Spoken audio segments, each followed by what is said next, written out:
Et si on s'intéressait au général Pierre Semengue, l'ancien chef d'état-major camerounais interrogé sur les contours de la lutte indépendantiste, au cours de l'émission télévisée La Tribune de l'Histoire, a laissé entendre que plusieurs massacres étaient perpétrés par des Camerounais et sur des Camerounais.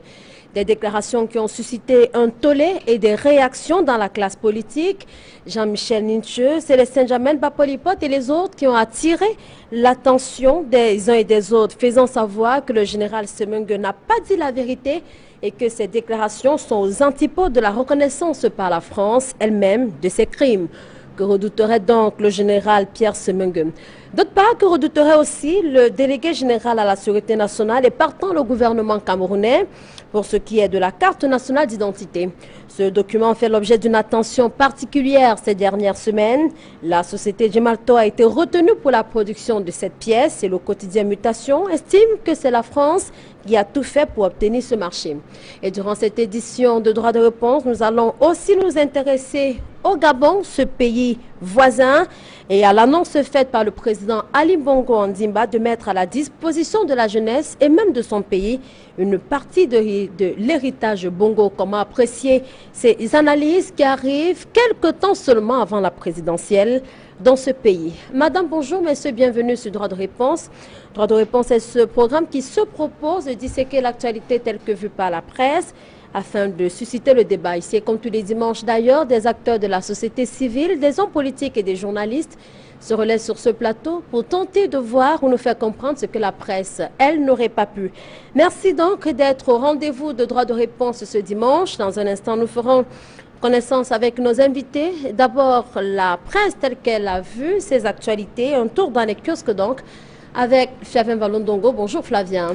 Bonjour Sandrine, bonjour à tous les téléspectateurs. Eh bien, de la politique, nous allons beaucoup nous y intéresser au cours de cette édition. Nous parlerons également de l'actualité à l'international. Bien entendu, nous commençons par la carte nationale d'identité, qui est d'ailleurs le premier sujet en débat ce dimanche. Commençons par la carte d'identité, qui cherche encore sa sécurisation. La nouvelle expression nous apprend que le gouvernement veut commencer la sécurisation de la carte nationale d'identité par le sommet. Mais pourtant, à la base, ça brouille et c'est encore très dangereux parce que rien ne marche forcément. La nouvelle expression souligne que c'est une sécurisation à rude épreuve pour les acteurs. Le chemin de cette sécurisation semble donc très long, précise d'ailleurs le quotidien du Carrefour Bonacama à Douala. Dans cet article, on apprend que le délégué général à la sécurité nationale déclare ou a déclaré chez un confrère que ce nouveau document serait donc difficilement falsifiable.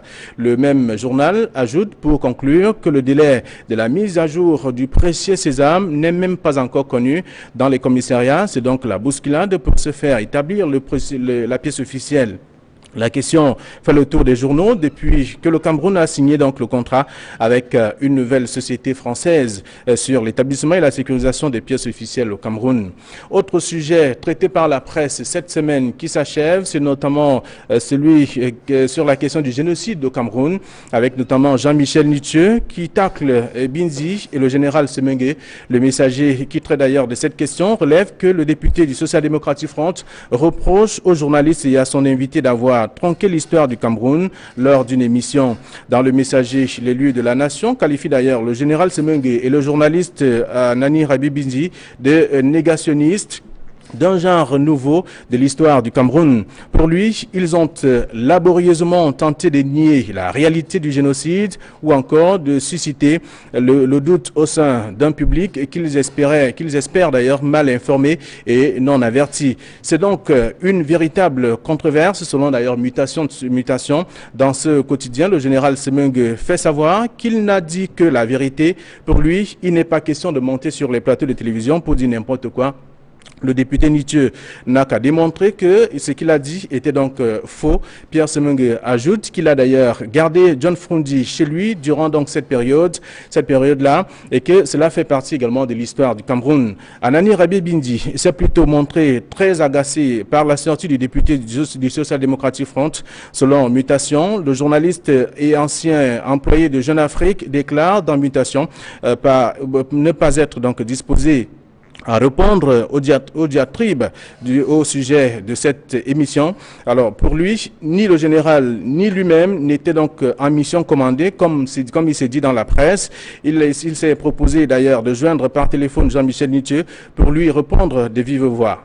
La nouvelle expression parle des devoirs des mémoires sur la même question et souligne que Célestin Djamène Tance, le général Semengue, le secrétaire national aux droits de l'homme du Social Democratic Front, qui répond d'ailleurs au général, fait savoir que ces derniers ne devraient plus passer à la tribune de l'histoire, mais plutôt au tribunal de l'histoire, à cause notamment des déclarations qui frisent le mensonge sur l'histoire du Cameroun.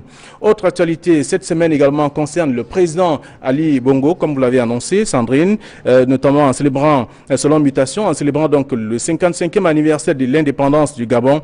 Ali Bongo a promis de donner son héritage à la jeunesse. Le chef de l'État, que certains estiment déjà en campagne, a également laissé dire qu'au nom des enfants du défunt président Omar Bongo, qu'une propriété familiale située donc à Libreville, près du camp de Gaulle, donc serait cédée à l'État et dévolue donc à l'implantation d'une université. À travers donc toutes ces décisions, la famille Bongo semble avoir une autre vision pour la jeunesse en particulier et le peuple gabonais en général. Voilà en quelques mots ce que la presse nous a proposé concernant les sujets en débat ce dimanche.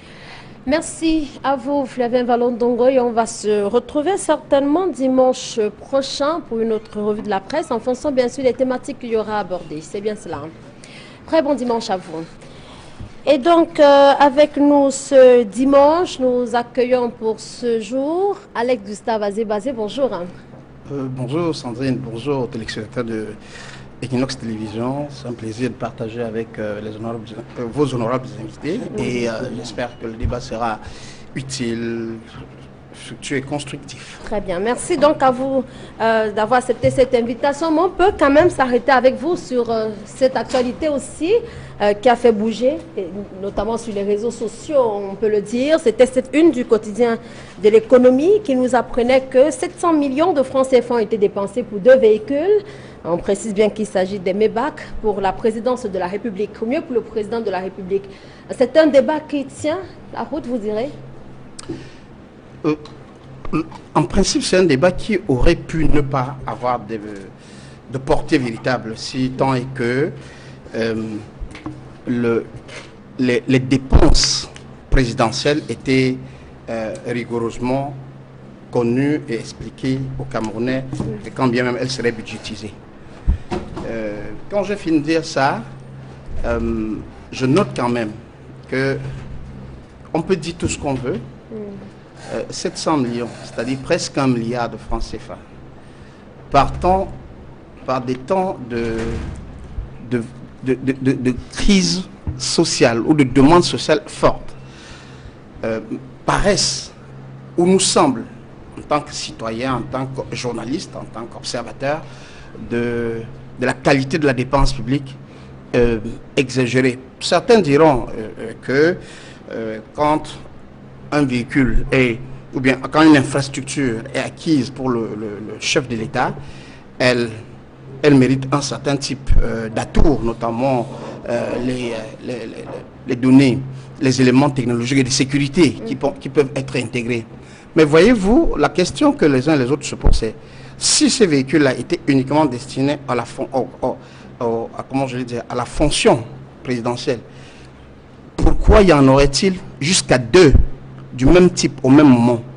Si certains concluent que c'est peut-être un caprice du prince qui a pu voir, ou son entourage a pu voir une marque de véhicule qui lui a plu ou qui leur a plu, et ont décidé de l'acquérir.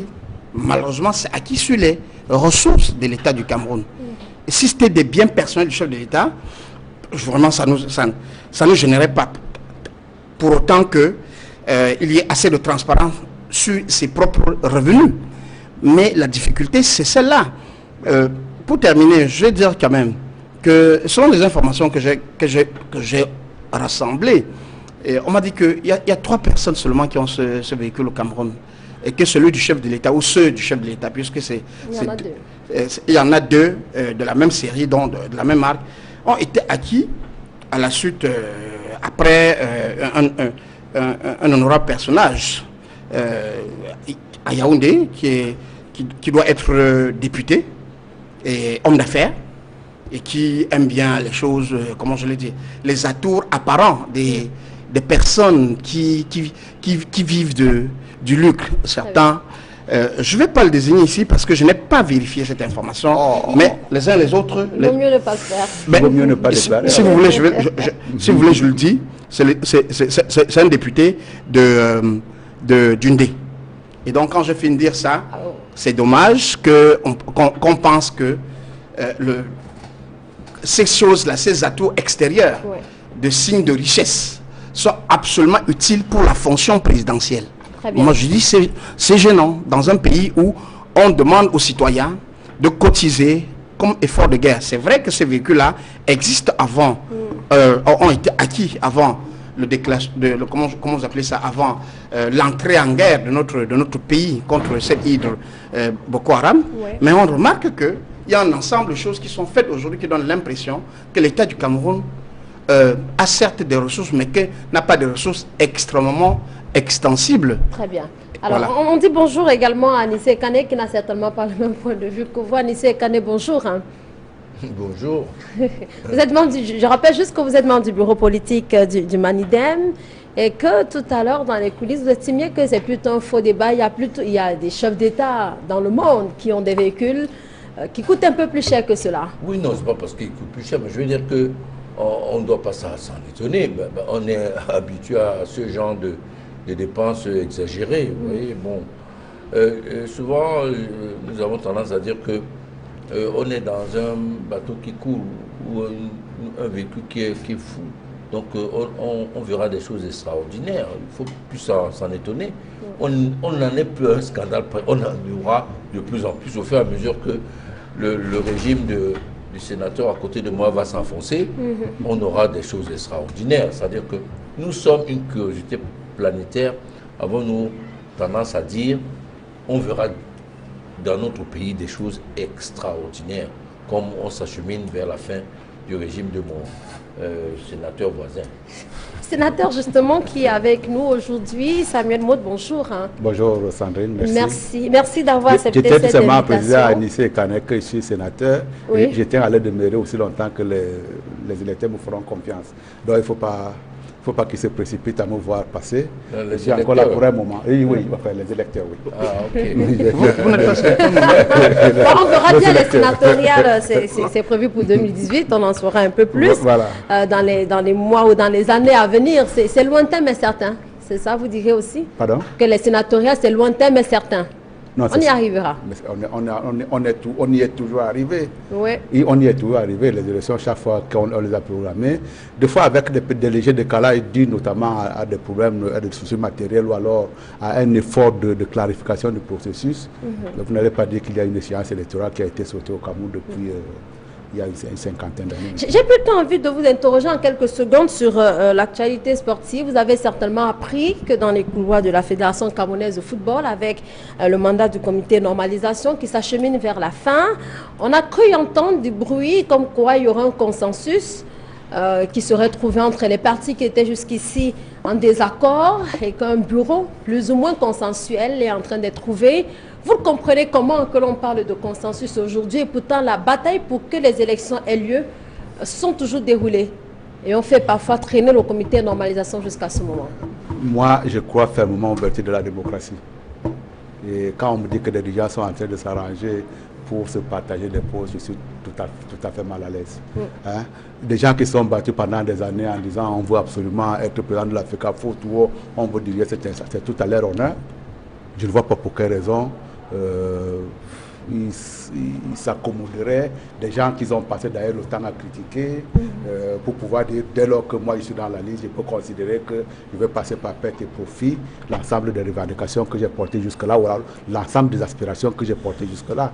Normalement, quand on est dans une démocratie, on doit admettre que l'on puisse gagner une élection, on peut également admettre qu'on puisse la perdre. Cette histoire de compromis, sincèrement, peut-être ça permet au Cameroun de sortir par une certaine porte, mais très sincèrement, le débat démocratique a une vertu. la bataille démocratique également a une vertu en ce sens-là qu'il permet de faire jaillir des idées qui sont supportées par des uns et des autres, que le consensus ne permet pas du tout. C'est-à-dire que dans un consensus comme celui-là, ça veut dire que les programmes, on va les rapprocher. Les volontés des uns et des autres en termes de l'ambition qu'ils avaient pour l'Africa Foot, on va les rapprocher, ou bien on va tout simplement se contenter de dire oui mais écoutez, mettons-nous d'accord que ce soit telle personne qui soit président et que telle autre personne soit également vice-président. Non. Nous sommes dans une société à la date d'aujourd'hui qui évolue et je pense que quand il y a une élection qui est programmée, il ne faut pas qu'on fasse l'économie d'une campagne électorale et qu'en définitive également que l'on choisisse qui a gagné et qui a perdu. Très bien, merci à vous d'être là. Maintenant j'ai été très amusé également par rapport à ce que mon ami Azebazé a dit, mais je n'ai pas voulu revenir là-dessus parce que vous avez bien vu qu'il posait des questions et il essayait d'y apporter lui-même ses réponses. Non, l'État camerounais, les deux véhicules dont il est question ne sont pas des véhicules du président Paul Biya, c'est des véhicules acquis pour le compte de la présidente de la République du Cameroun. Je n'ai pas dit le contraire. Et à ce titre-là, il ne s'agit pas d'un bien personnel.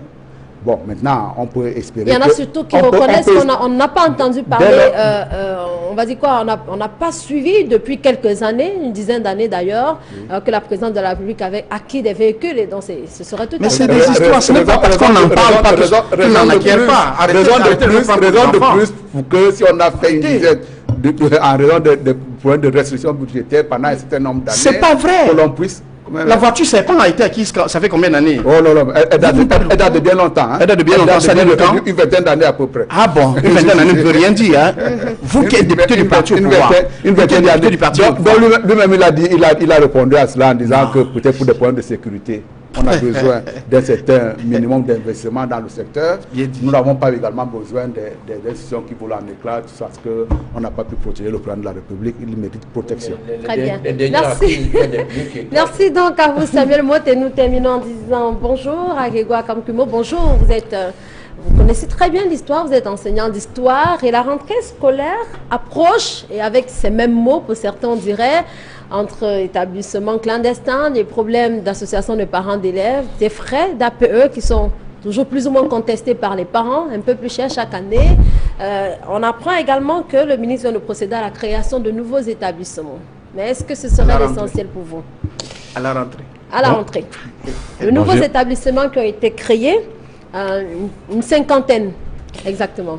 Bonjour Sandrine, bonjour aux différents co-panélistes, bonjour aux différents téléspectateurs en millions de canaux de télévision Equinox et surtout aux techniciens.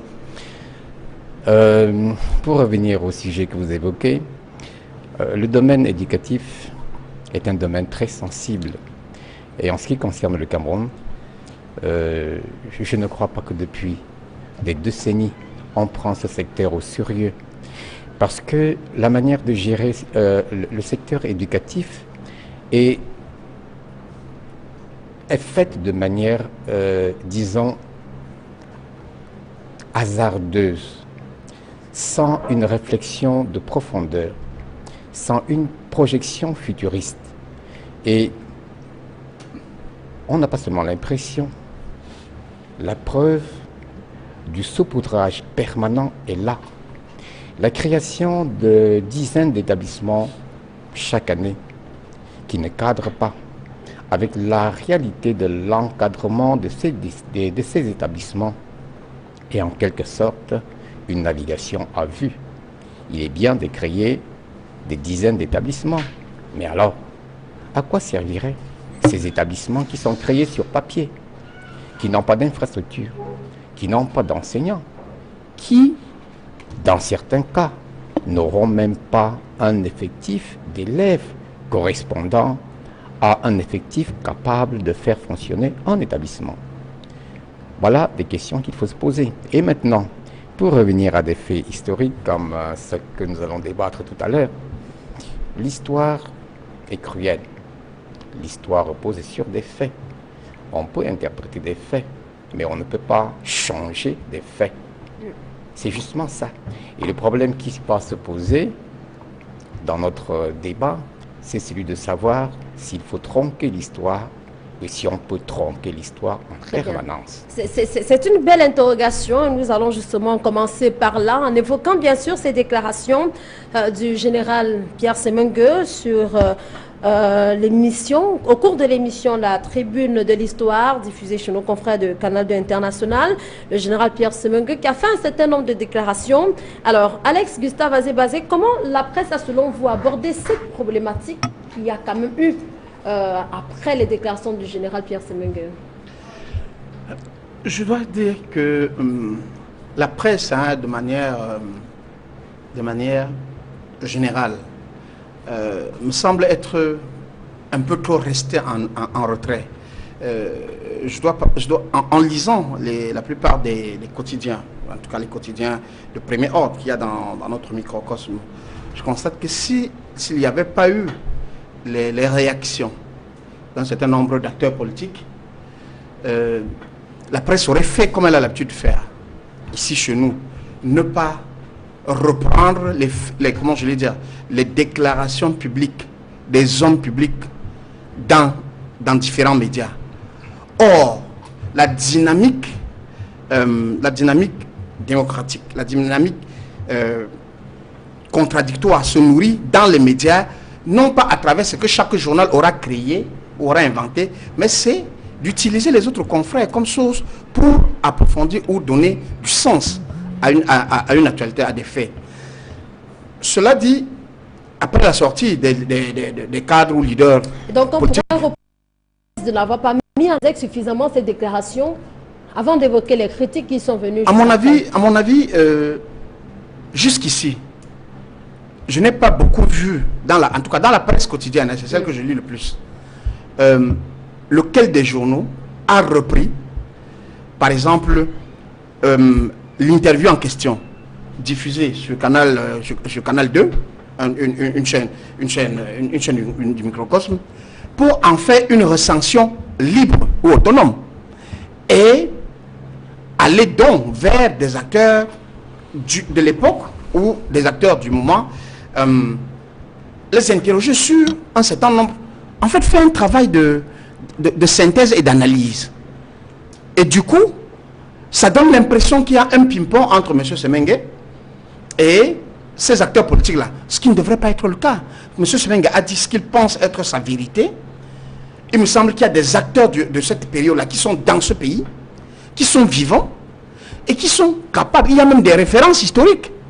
Moi, quand je fouillais un peu dans mes références, je lis avec beaucoup d'intérêt un extrait d'une œuvre de Mongo Betty, l'immense Mongo Betty, dans laquelle les faits que le général Semengue tente non pas de nier ou de relativiser ou de banaliser, le correspondant au Cameroun de l'agence Reuters, une agence occidentale, pas une agence camerounaise, de l'agence Reuters, décrit dans le menu détail les atrocités qui étaient commises par les forces camerounaises auxquelles appartenait le général Semengue et alliés aux forces françaises ou aux forces extérieures qui semblaient être parties du Cameroun en 1960 après l'indépendance, même si elles sont restées, parce que c'est elles qui sont les principaux conseillers, ces forces-là, les principaux conseillers militaires de notre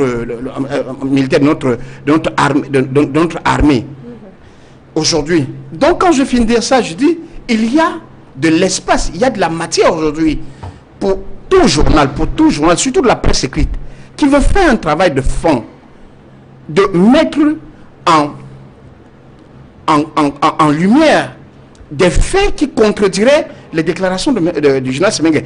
Encore, sur des réseaux sociaux, j'ai discuté avec des gens qui me disent, mais en fait, si vous lisez très bien, le général Semengue ne remet pas en cause fondamentalement son rôle, mais il tente d'assumer ce rôle-là comme historiquement ils l'ont posé, en faisant croire que ça n'a pas fait du mal, même si il essaie de rendre les autres responsables des massacres. Donc aujourd'hui, il est établi et documenté que les forces françaises et leurs supplétifs camerounais ont commis à l'endroit des Camerounais dont la plupart étaient des civils, Parce qu'il ne faut pas non plus qu'on oublie l'aspect central de cette, comment je le dis, de cette question. Parce que quand un officier de l'armée, un très haut officier de l'armée, et ça ne m'étonne pas que ce soit dit comme ça par lui, les officiers de l'armée n'ont jamais accepté nulle part au monde que les actes qu'ils commettent vis-à-vis des populations civiles sont des violations des droits. Des exactions même. Sont des exactions, sont des violations de ces droits-là. Ils considèrent qu'ils ont une mission qui est la mission de sécuriser, en tout cas l'État dans sa nature du moment, même si historiquement, on remonte et on se rend compte que en exécutant sans doute des ordres politiques, ils avaient commis de graves exactions. Et en tant que défenseur des droits humains, en tant que journaliste qui a souvent pensé, qui a souvent considéré que aucune mission publique n'autorise un agent d'exécution ou un donneur d'ordre de supprimer des vies à quiconque. À quiconque. Très bien. Alors, Samuel Motte, il y a un instant, Alex Gustave Azebazé reprochait quelque peu à la presse de ne s'être pas approprié suffisamment les déclarations du général Semengue. Et donc, pour vous, est-ce qu'on pourrait d'autre part lui reprocher aussi le fait de s'être mis en mouvement après les déclarations notamment de Jean-Michel Nitoué, député à l'Assemblée nationale? Est-ce que c'est un reproche qu'on pourrait formuler à la presse? Je comprends un peu le gêne dans lequel se trouve la presse camerounaise aujourd'hui quand il s'agit de parler de cette période assez sensible de notre histoire. Contrairement à ce que... Et pourquoi la presse camerounaise serait-elle gênée d'en parler? Non, mais on peut pas... Je veux dire, c'est un pan de l'histoire que l'on ne peut pas ouvrir dans la précipitation.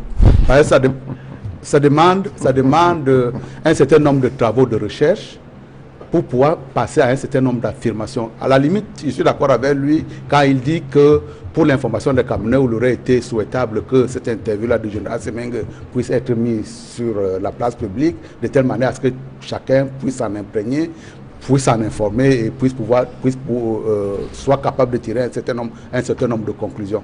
Moi également, je suis mal à l'aise que ce débat-là puisse être mené dans ces conditions dans lesquelles il est en train d'être mené aujourd'hui.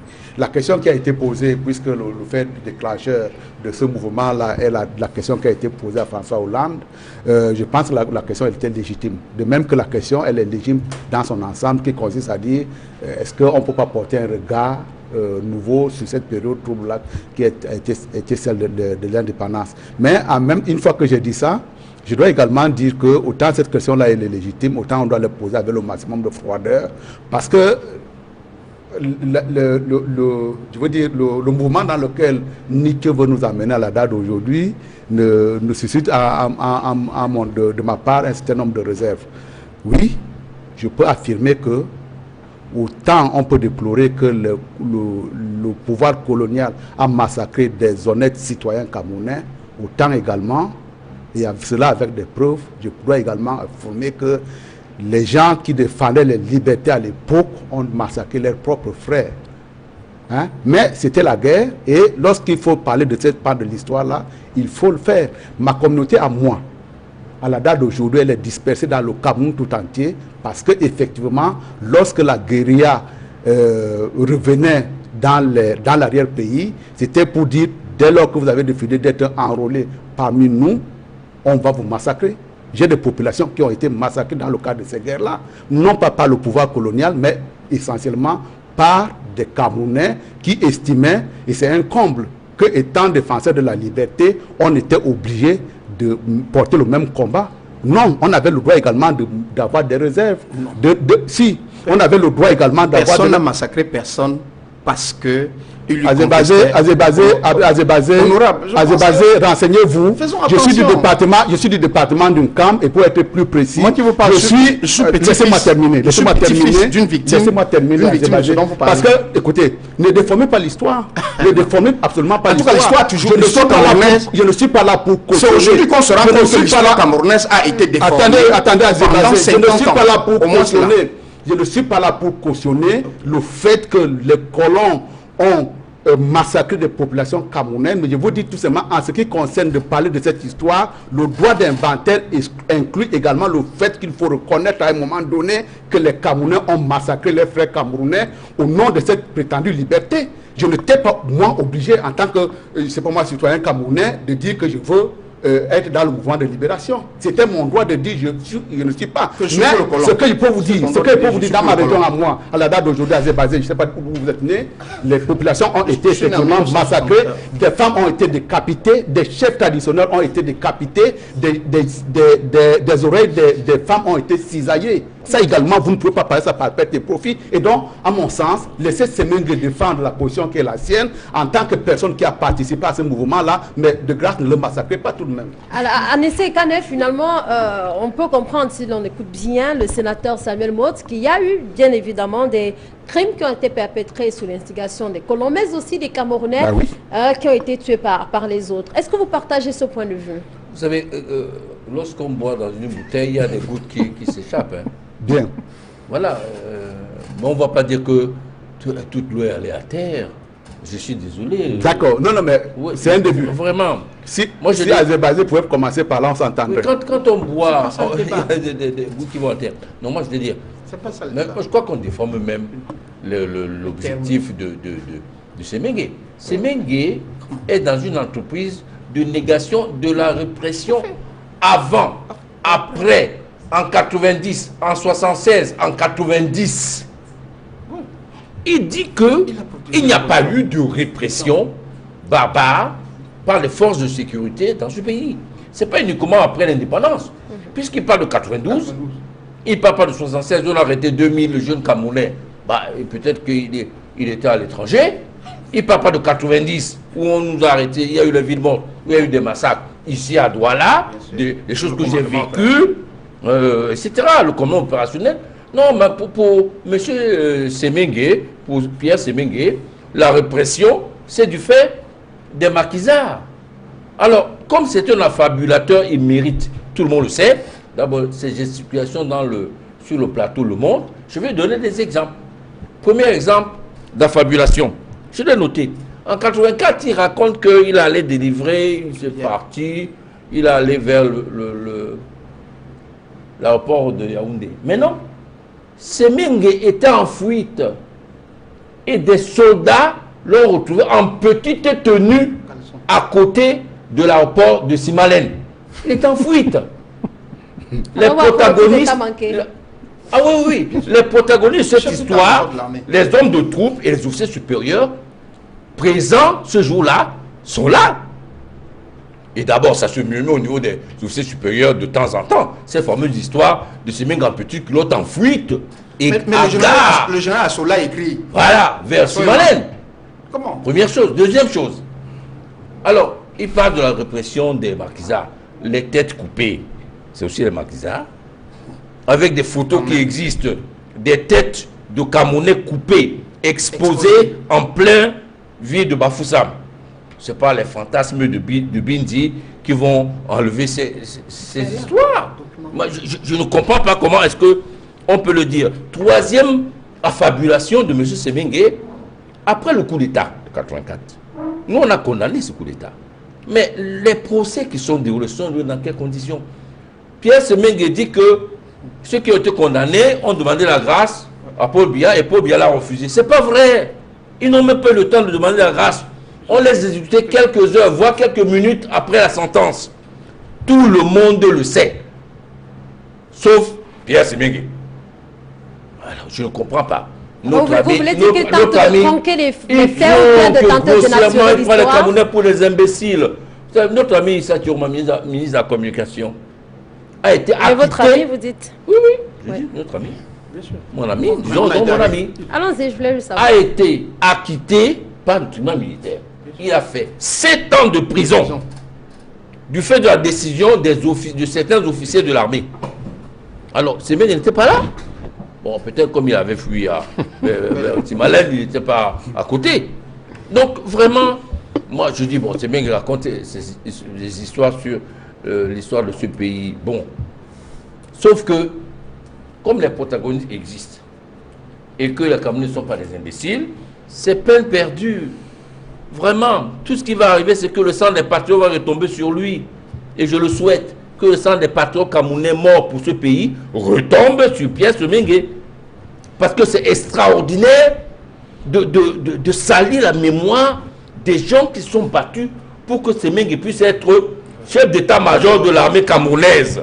Mais en essai, Même- quel pourrait être l'intérêt pour le général Pierre Semengue qui a quand même été témoin de l'histoire Ah, de voilà. pouvoir Pourquoi révéler des son choses qui intérêt? sembleraient pouvoir être fausses. Il a affolé parce qu'on va peut-être déclassifier. Et nous avons des archives. Pierre Semengue, fait attention, parce que les archives vont sortir pas uniquement de la France, sur ce que un certain nombre d'officiers, dont vous avez fait, sur ce que vous avez fait dans ce pays, les tortures des militants de l'UPC, qui sortaient de Chine ou de certains pays de l'Est, à qui on faisait avouer où se trouvaient leurs camarades. Les militants de l'UPC qu'on a jetés dans des ravins, tout ça. Il y a des protagonistes. Donc vraiment, bon, c'est bien, à quelque chose Non, mais il se de trompe. bien malheur est bon. Peut-être qu'aujourd'hui, comme Semengue a commencé ses histoires, on va sortir d'autres histoires qui vont contredire M. Semengue. Il vaut mieux qu'il continue à prendre de l'argent de la Ligue de football et qu'il se taise plutôt que de faire ce qu'il a fait. Alors, Grégoire Kamkumo, vous pensez que le général Pierre Semengue redouterait quelque chose? Au moins, tout le monde est d'accord sur la question, c'est qu'il y a eu des massacres, il y a eu des problèmes autour du coup d'État d'avril 1984. La responsabilité donc du général Pierre Semengue, coup d'État manqué, si vous voulez, en 1984. Est-ce que vous pensez qu'il tenterait de dégager sa responsabilité de tout ce qui s'est passé? Avant d'y arriver, vous allez me permettre de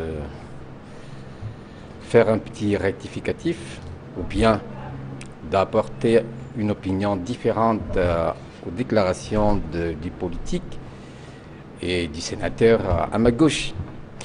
Je suis assez désolé qu'un politique de cette trempe, et de surcroît un sénateur, puisse dire qu'à l'époque où non seulement il y a un impératif de libération, où la nécessité des peuples, pas seulement en Afrique, mais en Asie, cette nécessité s'impose, c'est de mettre fin au joug colonial.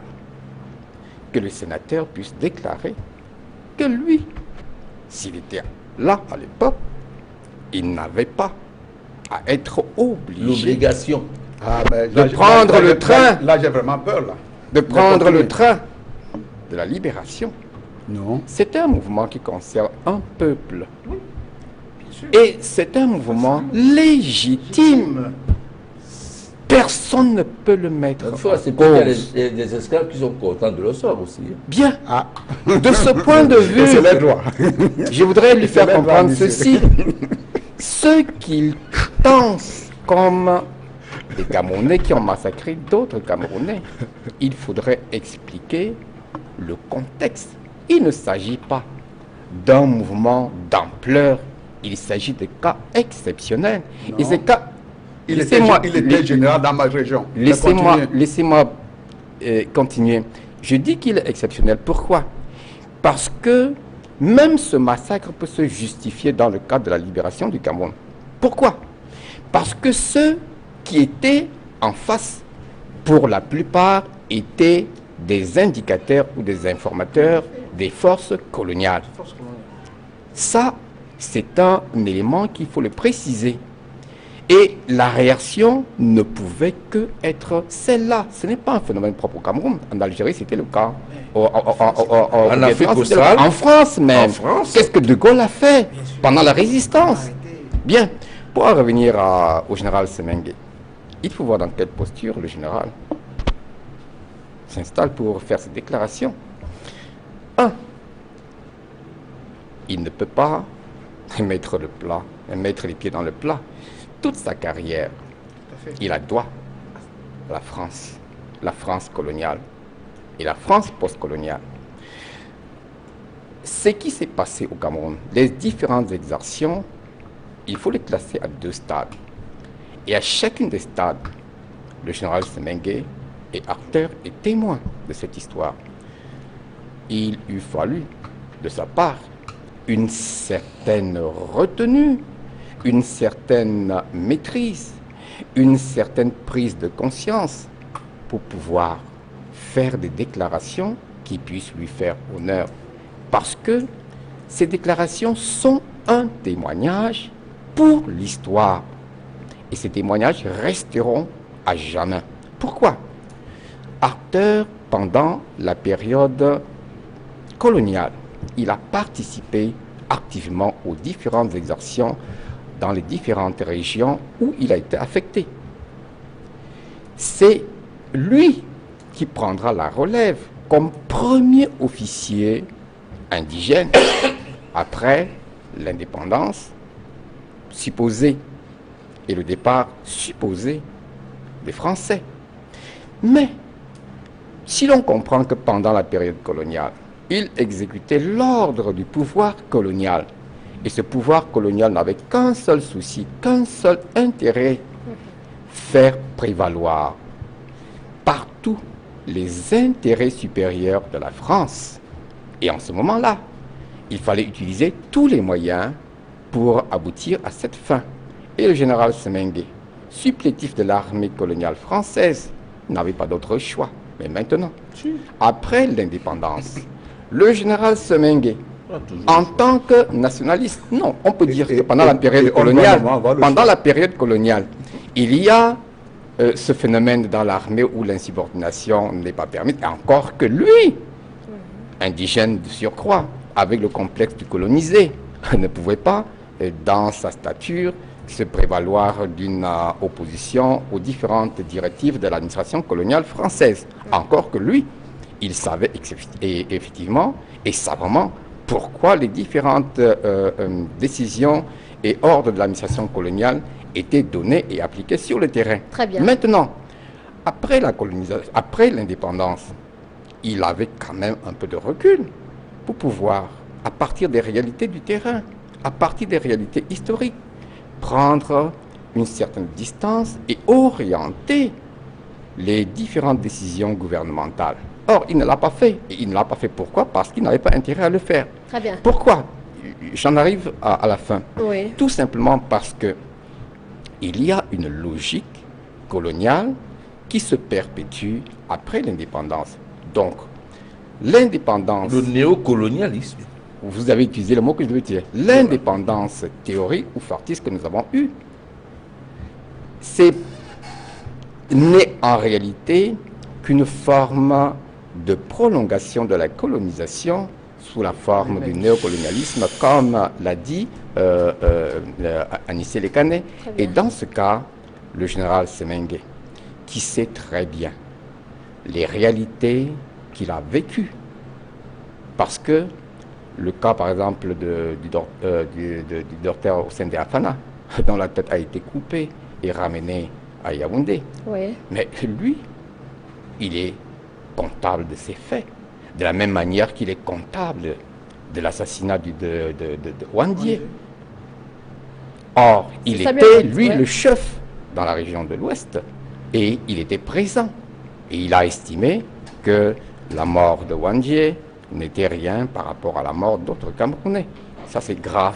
Samuel Mott, avant de revenir à Alex Diskava Debazé. Je ne sais pas si le général Semengue l'a dit, mais pour que ce soit compris une fois pour toutes, je voudrais saluer la mémoire de ces citoyens camerounais qui, à un moment, sont levés pour pouvoir dire cet état de choses où le Cameroun... Nationalistes ou patriotes. Nationalistes ou patriotes qui, à un moment donné, sont levés pour pouvoir... Hollande a même eu le mais vous me laissez parler à indépendantiste. Indépendantiste. Bien. Qui à un moment donné se sont levés pour pouvoir dire on arrête cet état de fait dans lequel on se trouvait. Mais en même temps de grâce, ne trouvons pas de justification au massacre, de quel côté qu'il soit. Si vous trouvez des justifications du fait que les Camerounais aient massacré des Camerounais, vous devez être également en mesure de trouver des justifications du fait que des non-Camerounais aient massacré des Camerounais. Voilà le sens de mon intervention.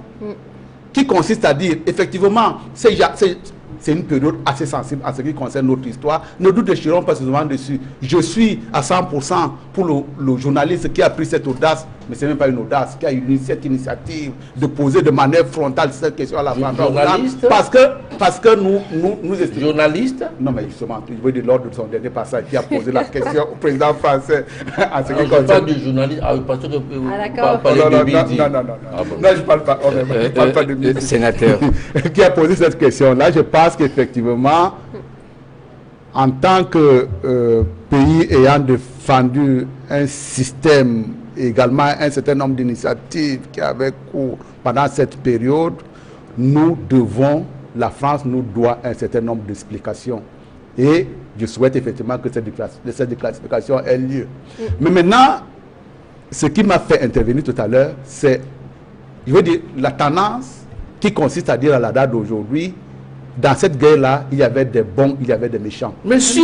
Non, Il y avait non, des en bons. lycée, il n'y avait pas nécessairement des bons d'un côté et des méchants de l'autre. Tiens. Le fait, effectivement, Alors, et je tout le suis monde était désolé, bon, tout le monde était mauvais, c'est finalement. une guerre, Sandrine, c'est une guerre. Non, non, Et c'est le fait, pas comme la guerre avec Boko Haram. attendez, monsieur. Ah bon.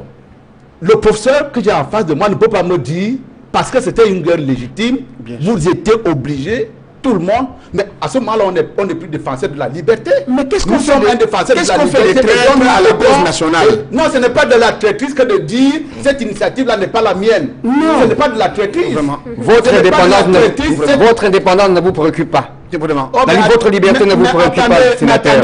Mais attendez, mais il y a C'est grave pour un politique. des mots qui ont été dits par Anissé Ekane tout à l'heure, mais que je pourrais également prendre pour mon compte. L'esclave peut être bien content d'être esclave.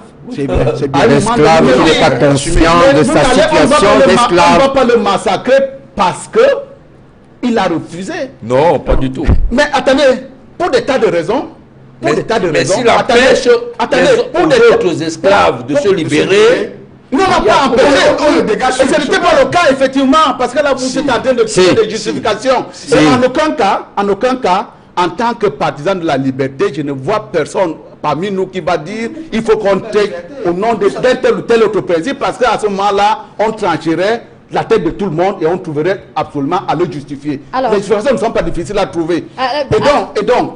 Oui. Et donc, dans le cas d'espèce, je dis tout simplement qu'il faut un certain nombre, une certaine froideur, un certain calme, une certaine sérénité, pour qu'on puisse calmement ouvrir cette période-là.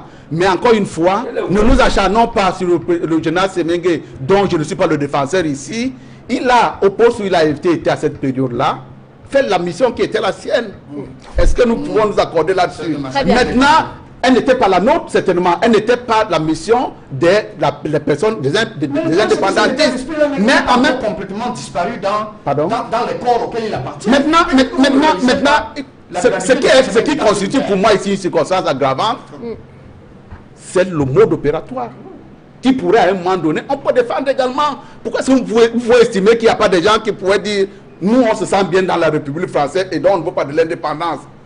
On n'allait pas les massacrer pour ça si nous sommes des défenseurs de la liberté. Très bien. Alors, maintenant, le mode opératoire qui est pris après, qui consiste à dire on verse le napalm de toute une ville et on massacre tout le monde, ce mode opératoire-là, il est absolument condamnable. Mais je précise tout simplement parce que je suis désolé, Anissé Ekane, vous étiez en ville, j'étais dans une campagne. J'ai vu des chefs traditionnels être massacrés parce que ils se sont mis ils se sont mis en travers de ce processus-là qui consistait à dire nous ne voulons pas de cette guerre. Nous avons connu d'autres. Je suis désolé. Et vous ne pouvez pas faire également des bons et des mauvais citoyens. En l'occurrence, ma communauté à moi, pendant la période de l'impérialisme... Vous terminez, Samuel. Attendez, non, mais ne dites pas que vous terminez parce que vous lui avez donné 5 minutes tout à l'heure. Non, ça, quand même pas, Samuel. Oui. Quand même pas. Allez-y. Et donc, vous ne pouvez pas faire là-dedans pour faire le type pour pouvoir dire voilà les bons et les mauvais citoyens. Il y avait plein de papiers dans le CAM. Non, mais c'est ici, justement. D'accord. Y compris dans ma propre communauté. Mais on peut également admettre, que ce soit à Douala, que ce soit à Yaoundé, que ce soit, qu'il y a un certain nombre de citoyens qui, pour des tas de raisons, disaient que ce n'est pas notre combat. Et pour cette raison-là, vous ne pouvez pas me dire on va trouver des justifications à leur massacre. Non. De même que vous ne pouvez pas me dire parce que le pouvoir colonial était le pouvoir le plus puissant, on peut leur trouver des justifications au massacre parce que leur volonté c'est de dire on veut maintenir le Cameroun, le Congo dans l'origine coloniale. Le massacre n'est pas à justifier. Alex Gustave Azebazé, on va retenir deux choses de ce que professeur Grégoire Kamkumo a dit tout à l'heure, il estime que le général Pierre Semenga a fait toute sa carrière, doit d'ailleurs toute sa carrière à la France, d'une part, et d'autre part, il estime quand même que le général Pierre Semenga est témoin de l'histoire dont on parle aujourd'hui. Est-ce qu'avec ces deux postulants, on ne pourrait pas comprendre aujourd'hui les positions prises par le général Pierre Semenga? Sandrine, je crois l'avoir suffisamment dit hein, dans mon propos antérieur. Que personnellement, je ne suis pas surpris de la posture en tout cas, je ne sais pas s'il faut dire l'enseignant ou bien le général Semenga. Le général Semenga. Le général Semenga. Je ne suis pas du tout surpris. Parce qu'à l'âge où il est là, on ne change pas. À l'âge là où il est, on ne change pas, même si on a commis les pires crimes. Devant un tribunal, il continuera à dire que ce qu'il a fait là, s'il y avait un tribunal, malheureusement, il y aura le tribunal de l'histoire. Malheureusement, la justice camerounaise, dans un pays qui aurait intégré dans son dispositif institutionnel les crimes de guerre ou les crimes contre des compatriotes en lutte pour l'autodétermination. Parce que ça, c'est le terme que... C'est ce qui s'est passé entre 1948, quand l'UPC est créé, et 1970, quand on assassine son dernier, je dis bien assassiner son dernier leader, Ernest Ouandié. En ma présence. Qu'est-ce que ces gens-là faisaient? Parce que c'est le débat qu'il faut faire avec les gens du camp de M. Mout. Non, il n'y a pas de camp de M. Mout. Si, il y a des camps de M. Mout. Suivez-moi attentivement, M. Azébadjo. En ce qui me concerne, je ne considère pas que les choses sont soit blanches ou soit noires. Non, mais s'il vous plaît. La réalité est souvent nuancée. Non, quand on est au pouvoir, on tient toujours ce genre de discours. Elle est souvent nuancée. Oui, quand on est au pouvoir, on tient toujours ce genre de discours. Non. Quand l'histoire commence à vous rattraper. Non. Parce que ce qui se passe aujourd'hui, je vous rappelle que jusqu'à il y a un mois et demi, jusqu'à ce que M. Hollande, le président de l'État, donneur d'ordre d'un ensemble de choses, ne vienne en plein Yaoundé en répondre au détour d'une question de journaliste.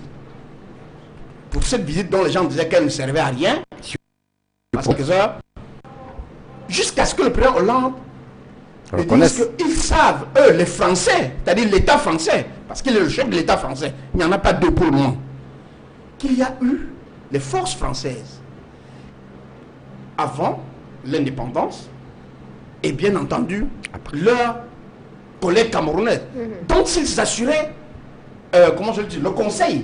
C'est pour ça que nous les appelons l'encadrement. On commis des massacres sur les indépendantistes. Voici les termes de M. Hollande, le président de la République française. Avant le 3 juillet, personne dans le sérail officiel camerounais auquel appartient. S'il vous plaît. Mais ne dites pas ça non plus. Pardon? Personne n'a pris cette posture-là, ni hier, ni aujourd'hui, ni sur ce plateau. Quand on aura demandé, reprenons les livres d'histoire. C'est grave ce que vous dites. Reprenons les livres d'histoire de votre pays. C'est grave. Ouvrez les archives. Reprenons les livres d'histoire qu'on nous a enseignés. La plupart des choses que j'ai apprises de l'histoire du Cameroun, je ne les ai pas, en tout cas de l'histoire réelle du nationalisme camerounais. Ne figure pas dans les manuels. Dans les manuels officiels. Il n'y a pas de ça dans les manuels officiels. Je l'ai lu en bâtonnant, en tout cas en recherchant, en accédant à des sources d'informations alternatives qui ne sont pas officielles au Cameroun. On verra tout de même cet aspect-là tout à l'heure avec Grégoire Kamkumo, pour comprendre pourquoi ces pans de l'histoire justement ne sont pas racontés dans des établissements scolaires, ne sont pas dans les manuels scolaires. Oui. Mais parce que l'histoire jusqu'ici a été écrite par ceux qui ont été contre l'indépendance du Cameroun. Pas les mauvais. C'est-à-dire Monsieur, on ne veut pas qu'on dise les choses comme ça, mais ça doit être clairement dit. Monsieur Aïdjo, ne me prêtez pas de propos. Le président Aïdjo, qui appartenait à quel groupe politique?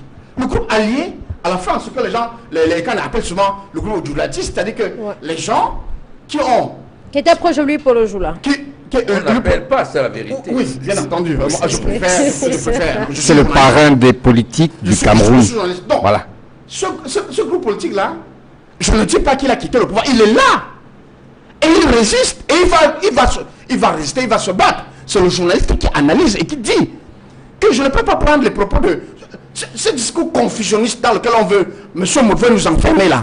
C'est-à-dire que non tout le monde était Tout le monde est tout le monde a massacré. Donc il faut oublier cette période de l'histoire. Je n'ai pas dit ça non plus. Ah non, vous êtes en train de le dire. Ça non plus. Vous êtes en train de le dire. Qu'il n'y avait pas de blanc, il n'y avait pas de noir. Il n'y a pas de noir. La réalité peut être nuancée. Elle est souvent nuancée d'ailleurs. Mais je dis que si nous n'apprenons pas, nous, parce que les autres peuples l'ont fait, pour pouvoir se réconcilier, pour donner la parole à pour pouvoir créer un socle institutionnel, et commun, basé sur la vérité. Tout ce qu'on est en train de faire là, c'est de nous amener à dire, à relativiser ce qui s'est passé dans les années pré- et post-indépendance, entre guillemets, indépendance, entre guillemets, parce que je continue à l'appeler comme ça, et considérer que non, on peut passer tout ça par des profits. Très bien. Nous ne faisons pas partie de ceux. Alors, il faut qu'on avance très rapidement. J'ai même l'impression qu'on n'aura pas terminé. Je voulais juste réagir sur un truc. Vous avez posé une question à M. Kamke. Pourquoi est-ce que le général Semengue est dans cet état-là? Très rapidement, là. Le président Akane a dit qu'il est dans une sorte d'état d'affolement. Oui, mais personne ne doute qu'il y a, comme même si la justice camerounaise, les procédures devant la justice camerounaise ont très peu de chances en l'état actuel de nos institutions de prospérer. Ma chère amie, il y a des faits historiques documentés qui sont, du point de vue du droit international, imprescriptibles. Très bien. Alors, on passe rapidement la parole à Anissé Kaner. Pour terminer sur la question, que redouterait donc finalement peut-être le général Pierre Semengue, le président français au Cameroun le 3 juillet dernier, a pourtant bien fait savoir que la déclassification, elle aura lieu. Mais que redouterait donc le général Pierre Semengue? Ce qui me gêne dans Pierre Semengue, c'est cette tendance à la fabulation et le manque d'honneur. Un homme d'honneur assume ce qu'il a fait. Le général Bijard en France qui a torturé les Algériens. Le général Bijard qui a torturé les Algériens reconnaît qu'il a torturé des Algériens, mais c'était pour avoir les renseignements. Pourquoi Semengue ne dit-il pas que j'ai fait ça? Mais c'est dans un contexte précis. Et demande pardon. Et demande pardon. Aïdio a dit, paraît-il, mais c'est vraisemblable, qu'il respecte Wani Ernest, mais il fait fusiller. Et méprise de mots, il le gracie. Mais un homme d'honneur, un général, bon, Pierre Semengue, il est maintenant là, au foot, c'est un homme d'honneur. Il assume ce qu'il a fait. C'est la première chose. La deuxième chose, c'est que M. Semengue oublie, parce que dans l'émission, moi je l'ai revu plusieurs fois, et il parle très peu de l'avant-indépendance. Il dit, c'est le français. Mais en 1976, le régime au Joulatis a fait arrêter 2000 jeunes Camerounais. Dont des étudiants. Les moins Gaspard et c'est les bétons. Ils ont fait 8 ans dans les camps de concentration. Semengue a oublié ça. En 90, on nous a arrêtés, on nous a torturés. Hein. Semengue a oublié ça. Le train de la mort de 62. Le train de la mort 62. Semengue a oublié. Amnésique. 92, les villes mortes. L'armée qui tire sur la police. Il a complètement oublié. 2008. Alors, pourquoi il s'affole? Parce que le régime de M. Motte est en difficulté. On est en fin de règne. Donc on ne sait pas demain de quoi demain sera fait. D'autant plus que leur patron a dit que il faut déclassifier pour leurs intérêts. Et maintenant il dit mais il va nous lâcher. Il faut que chacun sauve sa peau. Mais Pierre Semengue, vous ne sauverez pas votre peau. Parce que ce qui caractérise les UPC, c'est qu'ils ont des archives. Pierre Semengue, il y a des archives, les tortures, vous appeliez ça les interrogatoires musclés, les tortures, l'électricité dans les parties intimes des UPC pour avoir des informations. Les balançoires. Mais les balançoires que j'ai retrouvés à la BM Yaoundé. Semengue dit que il n'a pas fallu, il n'a pas été obligé de faire de la répression en Pays Bassa parce que les exactions des UPC suffisaient pour les séparer des populations. L'emprise, j'allais dire l'empreinte idéologique et politique de l'UPC en Pays Bassa existe jusqu'à aujourd'hui. Et dans le CAM, comment est-ce que Semengue peut imaginer, peut dire en plein jour, devant son journaliste entre griffes, que les habitants du Cameroun, les Camerounais du Pays Bassa et du Pays Bamileke se sont écartés de l'UPC parce que les UPCistes tuaient, les massacraient. En précisant, parce qu'il oublie de le dire, qu'ici à Douala, On a massacré des gens. Le quartier Congo brûlé en plein jour. C'est méga a oublié. C'est quand même extraordinaire. Ce monsieur. Cerné. Et au lieu que les pompiers aspergent d'eau, c'était l'essence. Ceux qui en sortaient étaient fusillés ou tirés à la flèche. C'est méga oublié. Qui reste au football? Comme ça, au moins, peut-être on va l'oublier. Très bien. Alors, moi, je vous propose, il nous reste très peu de temps, d'évoquer quand même cette décision de Ali Bongo, le président gabonais, de mettre à la disposition de son pays une partie de son héritage. Comment vous comprenez cette décision d'un homme politique, quand même, le président du Gabon, Samuel Moty? Vous allez m'excuser encore une fois de plus. Samuel Moty, il peut pas la parole. Je peux la lui donner. Je reviendrai après. Allez-y, allez-y. Allez-y, Samuel Moty prendra la parole à son tour. Il prendra après. Bien. Écoutez, c'est une décision politique. Il est clair que c'est une décision politique.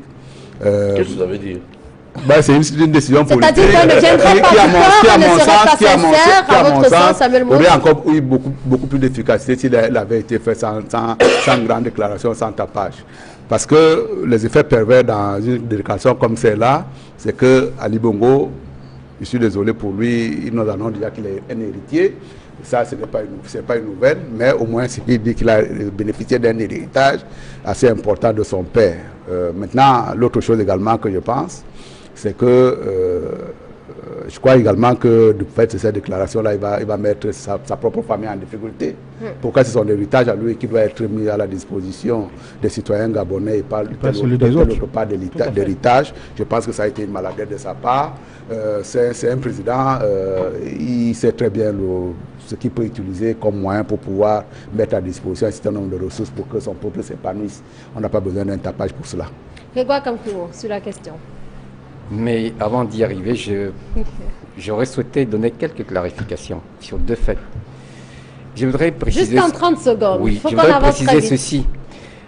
Au nom de quoi la France pouvait-elle engager un massacre au Cameroun après avoir signé la Charte universelle des droits de l'homme en 1948 et après avoir signé aussi et reconnu la résolution des droits de 1952 de l'ONU sur les droits des peuples à l'autodétermination.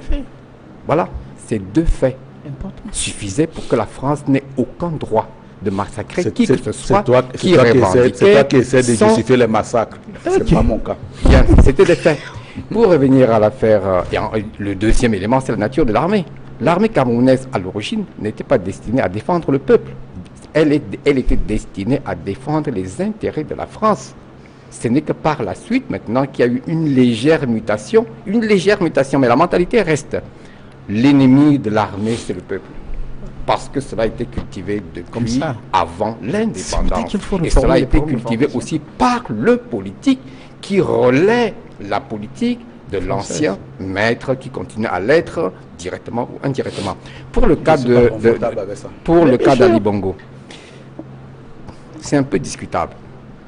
Au moins, il commence à reconnaître que les biens personnels des hommes d'État, acquis d'une manière plus ou moins régulière, je dis les biens acquis plus ou moins régulières, peuvent revenir à la nation.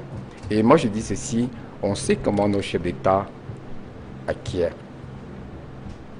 leur fortune. Ces fortunes sont obtenues. Comment est-ce que vous pouvez nous expliquer comment est-ce qu'ils acquièrent leur fortune? Mais si on prend les différents acteurs de la scène politique ou économique du Cameroun et de l'Afrique, eux ils le disent. Prenez l'interview des différents directeurs des sociétés pétrolières françaises, Elf, Total. Ils le disent. Les chefs d'État ont un pourcentage, un royalties dans les revenus tirés du pétrole qui vont dans leur compte personnel. Ça, c'est le fantasme. Monsieur le sénateur, prenez la peine de vous informer. Je connais le contrat. Prenez la peine de vous informer. Non, je connais le contrat. Voilà. Ces contrats sont faits. Et ces contrats prévoient toujours une part pour les chefs d'État en place. Et cette portion de revenus qui devraient revenir légitimement aux États, c'est-à-dire au peuple, vont dans les comptes personnels numérotés des hommes politiques. Enfin, je parle pour le à l'origine de ces contrats. Ce n'est pas moi qui le dis, monsieur le sénateur. Ce sont ceux-là qui signent les contrats avec nos chefs d'État qui le disent et ils le disent publiquement. Ils ne peuvent pas le dire non plus. Alors, Anissé Kane, répondez-vous à ceux qui estiment que le président Ali Bongo est dans une certaine logique de restitution? Ben, c'est facile d'être généreux avec l'argent des autres. Hein. C'est très facile. C'est l'argent des Gabonais. Ben, comment peut-il être généreux avec l'argent qui ne lui appartient pas? Je pense que c'est une petite opération politicienne de bas étage. Vous voyez, parce que... C'est pas politicien. C'est politicienne. Politicien. Politicien. Parce qu'en plus, il aurait fallu faire l'état des lieux.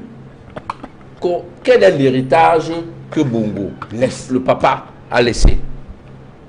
Quels sont ces biens-là? D'où vient-il?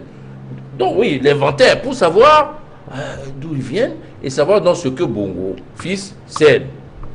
Deuxièmement, vous savez, ça ressemble beaucoup aux aides européennes ou occidentales qui donnent des miettes après avoir engrangé des intérêts. Nos pays. Hollande vient signer 67 milliards de prêts, de dons, après avoir pillé depuis des années 40-45 le Cameroun, voilà. Donc, bon, Bongo fait sa campagne. Bon, peut-être que, vous savez, il n'est jamais trop tard pour commencer à bien faire. Par rapport à cela, vous savez, je lis ça au contexte de notre pays. Aujourd'hui, bon, on a la rentrée, ça tombe bien. Il y a des enfants qui vont à l'école. Certains vont aller dans des écoles où les maîtres et les professeurs vont faire un trimestre et demi. D'autres vont aller dans des écoles où on paye 2,5 millions l'année de la scolarité. Et on va dire qu'ils sont tous Camerounais. D'où viennent ces pensions que les parents peuvent payer? C'est parce qu'ils ont volé l'argent des Camerounais. Vous voyez? Ça peut être une déclaration un peu péremptoire, Anissé Kane. Tout le monde n'est pas déjà à la même enseigne. Lorsque Biya demandait des preuves, c'était pendant qu'ils étaient en train de voler. Vous voyez? 10 ans en arrière, on se demande pourquoi est-ce que Biya a pu poser une telle question, parce qu'il savait bien qu'il volait. Donc, ma déclaration péremptoire aujourd'hui sera la déclaration de vérité demain. Très bien. Alors, Alex Gustave Azé, toujours sur cette question, ne peut-on pas quand même saluer l'initiative de Ali Bongo? Il estime quand même qu'il y a des universités qui seront construites, et qu'avec ses frères et ses sœurs, il y a quand même des domaines qui seront réservés pour ces jeunes, des écoles de formation. Est-ce que ce n'est pas, d'une façon ou d'une autre, de là vraiment de toutes les critiques qui ont été faites ici et même ailleurs, est-ce qu'on ne pourrait quand même pas saluer cette initiative qui a du mal peut-être à être prise par d'autres présidents dans les pays africains? Sandrine, vous voyez mon embarras. Je ne fais pas partie de ceux qui considèrent que quand vous avez volé votre peuple et que pour des raisons de pression interne, politique extérieure, vous cédez une partie en espérant continuer à rester au pouvoir, parce que l'enjeu de ça, continuer à voler. La pression actuelle sur le président Ali Bongo serait laquelle? Mais l'importante... Elle viendrait de qui? Mais l'importante... De quelle puissance? Elle vient... Attends, pourquoi vous parlez des puissances? Vous voyez pas qu'elle est... De quelle puissance? Pourquoi vous parlez de puissance? Non, mais c'est normal qu'elle parle de puissance. S'il vous plaît. Tout votre temps à parler de puissance. Je vous en prie, monsieur Maud, c'est moi qui ai la parole. Je vais vous dire, moi je suis journaliste. Je ne fais pas partie de ces journalistes qui, avant d'écrire ou avant de dire une chose, il est appelé par telle personnalité ou par tel homme politique ou bien par tel... Non. Il faut avoir des convictions et les exprimer. Moi, j'ai vu, il y a moins d'un an, l'exposition des biens de ce monsieur-là en termes le parc automobile. Mais alors, je ne sais pas si vous avez vu avec moi. La presse l'a fait parce que le premier journal ou le premier média qui a, en tout cas l'un des premiers médias qui a diffusé, c'était Mediapart, parce que c'est un journal français. Ils ont la possibilité, un peu mieux que vous et moi, journalistes africains ou camerounais, assis à Douala, d'accéder à un certain nombre d'informations. Ils ont diffusé, mais je refuse ce débat dans lequel on nous entraîne, où on fait croire que parce qu'une information est diffusée par un média occidental, c'est qu'ils ont un intérêt à ce qu'il soit diffusé. Si nous ne voulons pas que les médias occidentaux ou que les dirigeants ou les institutions des pays occidentaux s'intéressent à nos affaires, n'allons plus déposer, ne voulons plus quoi aller déposer chez eux.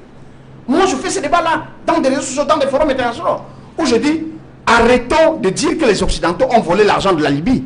Si Kadhafi avait mis l'argent de la Libye en Libye, ou en Afrique, les Occidentaux ne seraient pas venus saisir cet argent-là dans ce pays-là. Et vous continuez avec Ali Bongo? Et en l'espèce, M. Ali Bongo, il y a un procès qui a commencé. C'est des organisations non gouvernementales gabonaises qui ont relevé au niveau national cette sorte de confiscation à la fois de l'économie nationale, parce qu'à travers une société qu'ils appellent Delta Synergie, lui et sa sœur Pascaline, ils contrôlent près de 70% de l'essentiel des secteurs économiques privés productifs nationaux. C'est-à-dire que ce n'est pas des opérateurs privés des opérateurs privés, c'est-à-dire ceux qui ont choisi, mais un monsieur qui est assis, il est dirigeant public. Alors que l'une des exigences qui est formulée, qui est faite à des dirigeants publics, quand vous choisissez le service public, mais vous faites vœu de servir la République, d'avoir les privilèges de votre fonction pendant votre fonction, mais vous n'utilisez pas votre fonction pour vous enrichir. Sauf que c'est la mafia. Sauf qu'ils ont passé leur vie à faire cela, et qu'aujourd'hui on nous dit que l'argent, le père d'Ali Bongo, M. Bongo, n'est héritier d'aucune fortune avant d'arriver au pouvoir. Il n'est héritier d'aucune fortune. Il n'est pas Dangote Ali, Aladji Dangote. Aladji Dangote. Demain, pour ne pas être là. C'est le modèle. Non, je dis, en tout cas en Afrique, nous voyons, s'il vous plaît, c'est un opérateur privé, avec certainement des appuis dans le gouvernement, dans l'État nigérian, qui veut promouvoir l'investissement privé national. De choses. Dans l'investissement privé national. Si demain les enfants d'Ali Dangote disent, nous avons hérité ceci de notre père, nous pouvons comprendre. Mais Ali Bongo ne peut pas dire qu'il a hérité beaucoup d'argent de son père et qu'il va laisser sa part d'héritage aux Gabonais, et on le salue pour ça. Oui, mais il a quand même fait savoir que ses frères et ses soeurs sont également partants pour qu'un soit accordé. Il y a quand même moins 50 personnes qui font partie de cet héritage du Bongo. Monsieur Anseken a dit une chose, qu'il aurait fallu faire un inventaire. Moi, je dis, si monsieur a été candidat à l'élection présidentielle gabonaise, il n'a pas déclaré ses biens. Vous savez qu'il n'a pas déclaré ses biens. Est-ce que vous trouvez normal qu'un dirigeant d'État, quelqu'un qui veut diriger les biens publics, ne déclare pas ses biens? Très bien. C'est une belle interrogation, Alex Gustave Azebazé. Nous allons en sortir de cette émission, mais je permets au professeur Grégoire Kamkumo de dire juste en 30 secondes un mot sur le processus de sécurisation de la carte nationale d'identité qui est en cours. La société Gemalto française vient d'être retenue pour ce fait. Qu'est-ce qui suscite autant le tollé? C'est quoi l'entreprise qui a été retenue? C'est la tâche qui a effectuée. Juste en 30 secondes, et nous allons sortir de cette émission. Ben, c'est un sujet qui ferait rire, hein. Sécuriser la carte nationale d'identité des Camerounais en France. Vous voyez ce que ça donne? À partir de la France. À partir de la France, c'est que le Cameroun, 55 ans après l'indépendance, n'est pas capable de pouvoir sécuriser ses propres documents. Et il faut remettre la sécurisation de ces documents à son ex-maître. C'est gravissime comme acte. Et c'est gravissime comme position politique dans un pays qui se veut émergent dans quelques années. Oui, mais Grégoire Kamkumo, on le sait également, les cartes biométriques, ça le mode, ne sont forcément pas faites. Au Cameroun, la société allemande s'en occupe. Mais jusqu'ici, cela ne perturbe personne. Quelle que soit l'origine extérieure de la fabrication ou de la sécurisation de ces cartes, c'est ubuesque. Très bien. Est-ce que le Cameroun, après un demi-siècle d'indépendance, n'est pas capable de pouvoir fabriquer sur place à partir de son personnel local et à partir d'une structure informatique achetée à l'extérieur, sécurisée à l'intérieur? Le Cameroun n'est-il pas capable, après un demi-siècle d'indépendance? Alors, Samuel Mode reprend rapidement. Le Cameroun peut-il ou pas? Écoutez, ce nationalisme-là n'est pas le mien. C'est lequel? Le mien, c'est celui qui consiste à penser il faut toujours se remettre à l'autre. Non. Toujours, même là où on ne devrait pas. Écoutez-moi bien. C'est quoi comme qu'il me permette qu'il me permette effectivement de dire de dire qu'on vient de parler de la guerre de libération là, tout à l'heure. C'était effectivement du fait des Camerounais que je salue au passage, mais fait également de la fête de la communauté internationale. Et cette communauté internationale qui a ouvert assez souvent la tribune de l'ONU pour que Oumniobé puisse s'exprimer, elle était à la fois noire, elle était jaune, elle était aussi blanche. Je ne considère pas que il y a dans le monde aujourd'hui, lorsqu'il y a un partenariat qui doit être envisagé, qu'il y ait des gens qui soient bannis, qu'il y ait des délits faciès. Toi, tu ne peux pas faire ça parce que tu es l'ancienne puissance coloniale. Il y a également ce genre de services-là qui sont faits pour les Français par les Allemands. Il y a ce genre de service-là qui est fait pour les Allemands, par les Américains parce qu'ils ont la technologie. Oui, maintenant, effectivement, il faut espérer qu'un jour, qu'on puisse avoir la technologie pour pouvoir le faire. Mais on ne l'a pas à la date d'aujourd'hui, c'est peut-être regrettable. Mais cette histoire-là qui consiste à dire, chaque fois qu'on a pu nouer un partenaire avec quelqu'un, il faut regarder sa nationalité, voir s'il a été...